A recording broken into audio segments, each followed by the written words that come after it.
So I decided to make a tall lamp, well, about the height of this, which is a little bit more than 3.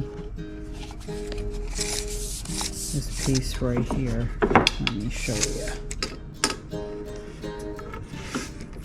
It's a little bit more than 39 inches.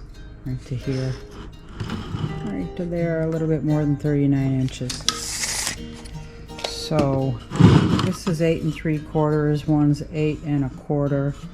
So I think I'll do them all at 8 1/4, so it's all square. So I'm in the middle of cutting it right now. So let me, if I cut that so it goes there, between here and here should be 8 1/4. And it's a little bit more, so I'm going to change that. That's 8 1/4 right there. So that mark right there, and I need 4 of those. So let me erase this one. Let's see what I'm doing here. Okay. And make a new mark. 4 of those. I'll probably run these or just sand them by hand. They're small enough. I was going to run them through the drum sander, but I think I'll just sand them by hand. Rub off the edges. Put this on the inside. This will be on the outside. I don't even mind the color of that. But anyway, I need 4 of those. Take one of these, well, make another set. So I have 2 sides. And I have some extra ones of these, and I'll rip it down, so I'll have 2, and I'll need 4 of those, and those will be put on the outside edge of these 2 pieces that I get made like this, the outside edge. So I've got something on the inside to hook the image to. I'm gonna print out some images and stick them on the inside, and then I'll attach from here up the other piece that will go 8 1/4. So I have 2 of these, 4 sides. I hope that makes sense. Well, you'll see it when it does. You'll get it.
So I had made these original cuts on a bandsaw, and they were just not perfect. So I ran them through the table saw with a dead square fence, cleaning up all the edges and making everything the same perfect width. I did that on all 4 pieces and on all sides of each 4 pieces.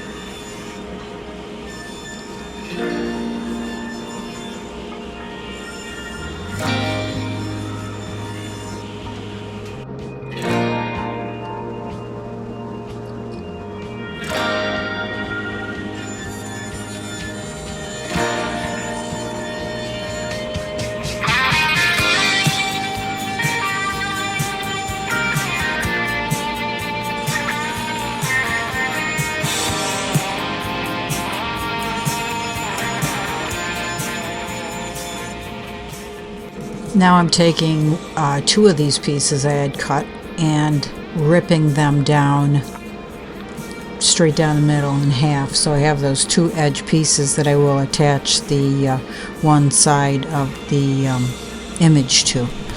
This will make a lot more sense once you see what I do, and probably be in part 3. This thing turned into be a much bigger project than I anticipated, so there'll be 3 parts. So if you want to see them all, please hit the subscribe button, the bell button, and when it comes up, click all, and you will be notified when these next 2 parts of this project come up. The resin pour was a really big job. In fact, I'm still working on that now and just posted this in advance.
So I sanded these all with a drum sander. What I'm going to do now is just go over them with this 220.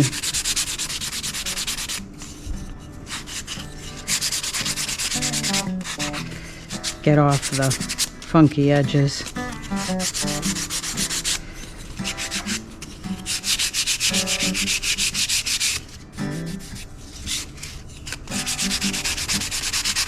So like this will face up.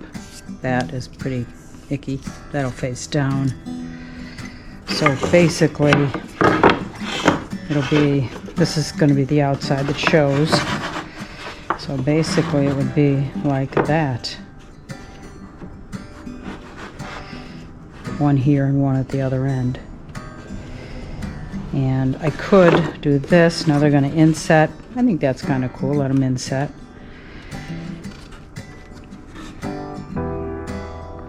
And these other ones that I made, since when you bring it over here, I could go like this and nail them in here, which is actually a better choice because I can get the nail through. I'm going to use a nail gun and some glue, get the nail through, and it shouldn't move at all. So maybe I'll put these on first. So face this down, face this down. Try to hold them in place so I don't accidentally nail into this board and into this board, which I've done.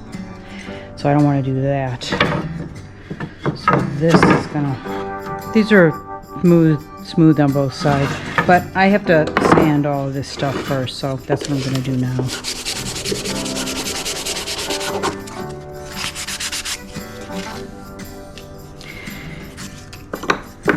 You know what I think I'm gonna do?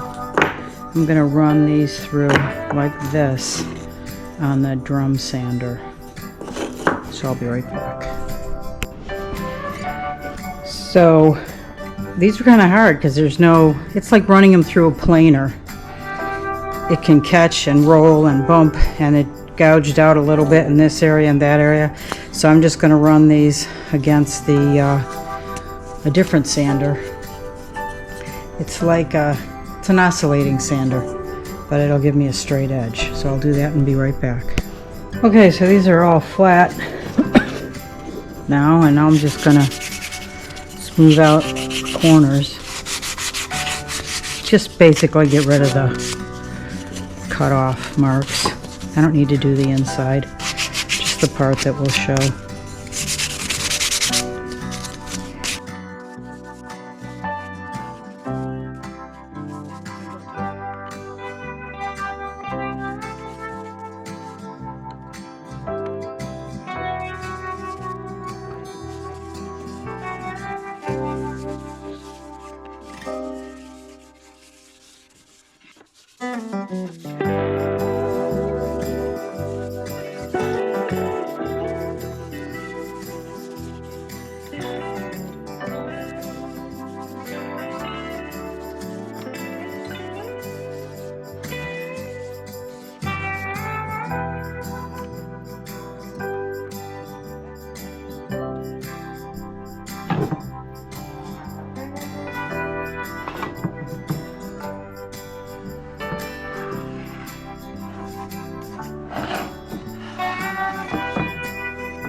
Oops, I did that wrong. Gotta undo it. So I took it apart. Fortunately, it's soft enough wood and the nails come out quite easily.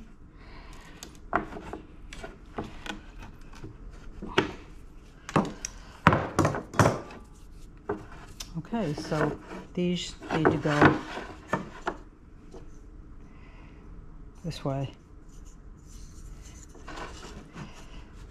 because that would be 8 1/4, right? Well, it's a little shy of 8. Oh, because I took these down a little bit. Well, that's okay. Yeah.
Okay, these two are pretty smooth here and here, and they'll go on the top. I think I'll sand this one a little bit more. This one on the top. These are all show, that's why I want them to look good.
I'm going to attach not a veneer, but an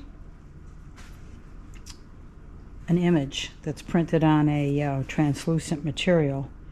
So I will put another light socket like the one here. I showed you that earlier.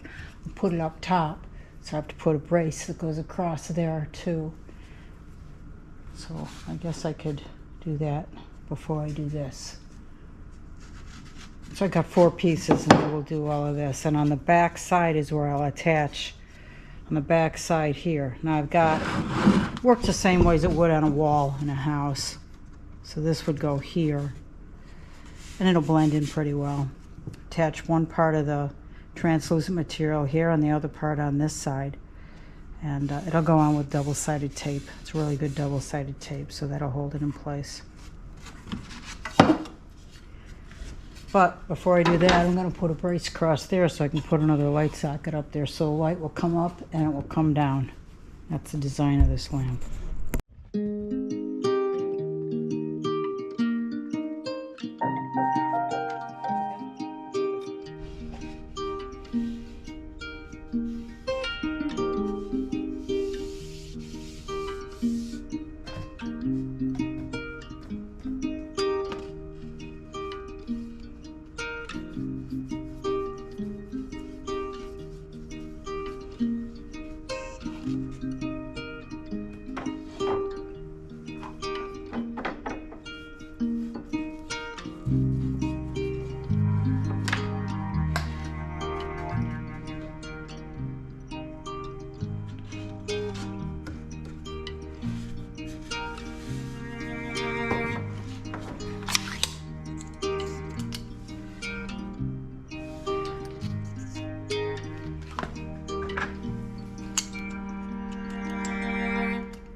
So just to make it clear, the veneer or whatever I put will attach to this here and also this here.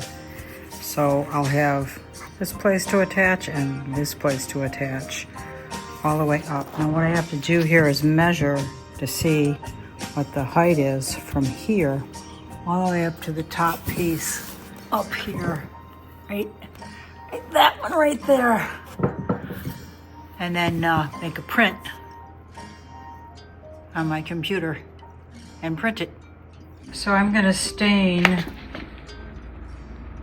the lamp box, if you will, the body. And I'm going to put this pre-stained wood conditioner on it, and then I'm going to use this Bombay mahogany stain once the pre-conditioner, the wood conditioner dries.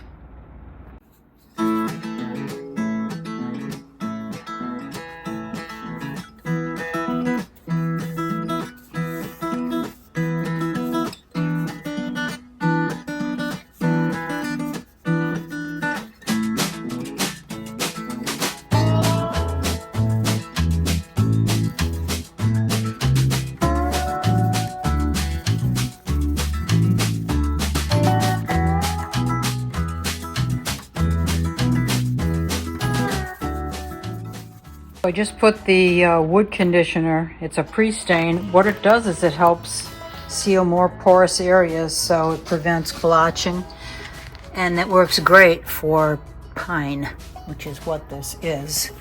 And it soaks in and makes it an even coat. So that's done. When that dries, I'll put that Bombay mahogany on. So this is got a shell on top. I'm hoping it's liquid underneath. I'm going to try and break that out and use this chisel. Yeah, it's loose underneath. I don't know what you thin this with. I'm just going to try some mineral spirits, but I don't have any, so I'm just going to try this. And this is kind of thick. I don't think it's a problem.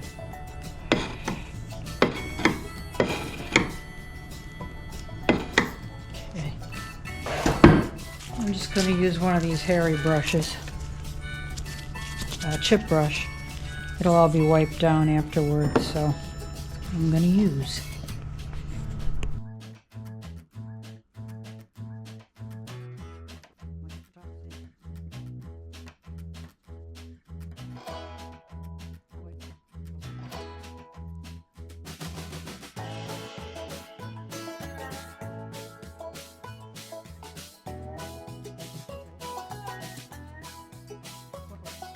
So I just read the cleanup. It's with mineral spirits, so it would also thin it. I don't have any of that, unfortunately, but that would have thinned this out. And before I use this again, that's what I'm going to have to buy.